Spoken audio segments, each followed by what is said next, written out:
দেখা 13.1 কোশ্চেনটো কৈছে কি 1 নাম্বাৰ 2 প্ৰত্যেকৰে আয়তন 64 ঘনমিটাৰ বিশিষ্ট দুটা ঘনক মুৰে মুৰে সংযোগ কৰা হল চৌপাল বা আয়তীয় ঘনকটোৰ পৃষ্ঠকালি নিৰ্ণয় কৰা তাৰ মানে কোশ্চেনটো কি কৈছে দুটা ঘনক আছে দুটা ঘনক আমি দুটা ঘনক সংযোগ কৰিলে আয়তীয় ঘনক হ'ব নাই এই আয়তীয় ঘনকটোৰ কি বাৰ কৰিব লাগে পৃষ্ঠকালি বাৰ কৰিব লাগে ভেৰি সিম্পল হয় অংকটো এটো মানে বেছিভাগ পৰীক্ষাত এমসিকিউ দিয়ে কিন্তু মাল্টিপল চয়েস কোশ্চেন দিয়ে তো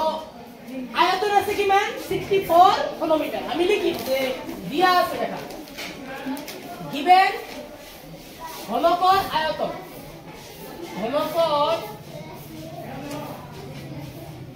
আয়তন কিমান আছে 64 ঘনমিটাৰ তাৰ মানে কি লিখি কোৱাচোন মিটাৰ কিউব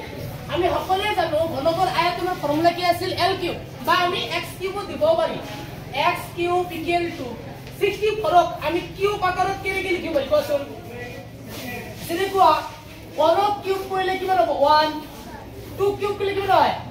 8 3 কিউব কৰিলে কিমান হয় 27 4 কিউব কৰিলে কিমান হয় 64 তাৰ মানে 64 ৰ ঘনমূল 4 আমি ইয়াত কি লিখিব পাৰি 4 কিউব কিউব কিউব ক্যান্সেল আছে কি কোৱাচোন x 4 মিটাৰ আমি আয়তীয় ঘনকৰ যেটো দিক আছে আমি কি পালো কোৱাচোন 4 মিটার পালো এতিয়া কোশ্চেনটো কি কৈছে দুটা ঘনক লগালে কি আয়তীয় ঘনক হ'ব আয়তীয় ঘনক হলে এই আয়তীয় ঘনকটোৰ এই ক্ষেত্ৰে মানে l কি হ'ব কোৱাচোন 2l নাই মানে দিকটো আমি কি লিখিম 2l লিখিম দেখা এতিয়া আমি লিখিম আয়তীয় ঘনকটোৰ দিক দিকটো কি আকাৰে বুঝায় l আকাৰে বুঝায় মানে দিক এবাৰ কি কোৱাচোন দুগুণ হ'ব মানে 2 ইনটু দিগুণ মান কিমান পাইছা 4 2 4 গুণ 8 মিটার তাৰপিছত কি কোৱাচোন প্ৰস্থ এটা হ'ব প্ৰস্থটো আমি কি আকারে বুঝো b এর মান কি হ'ব 4 মিটার হ'ব উচ্চতা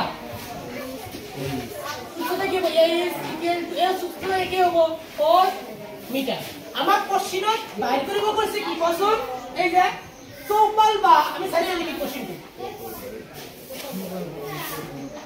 চৌপাল বা আয়তীয় ঘনকটোৰ পৃষ্ঠকালি তোমালোকক অলপ আগতে এটা ফৰ্মুলা লিখি দিয়া হৈছিল মনত আছে নাই 2 into l into b plus b into h plus h into l মানবোৰ বহাই দিয়া 2 into l ৰ মান কিমান আছে 8 b ৰ মান কিমান আছে 4 plus b ৰ মান কিমান আছে 4 into h ৰ মান কিমান আছে 4 plus h ৰ মান কিমান আছে 4 into l ৰ মান কিমান আছে 8 আছে নাই এতিয়া আমি ব্ৰেকেটৰ কামটো আগত কৰিম তাৰ মানে পুৰনো কামটা আগত কৰিম 8 4 গুণ 32 প্লাস 4 4 গুণ 16 প্লাস 8 4 গুণ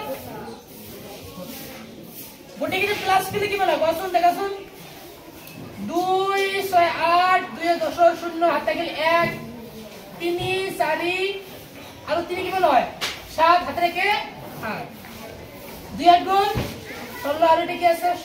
0 তো কালি রেসাইকো কি বর্গ তো মিটার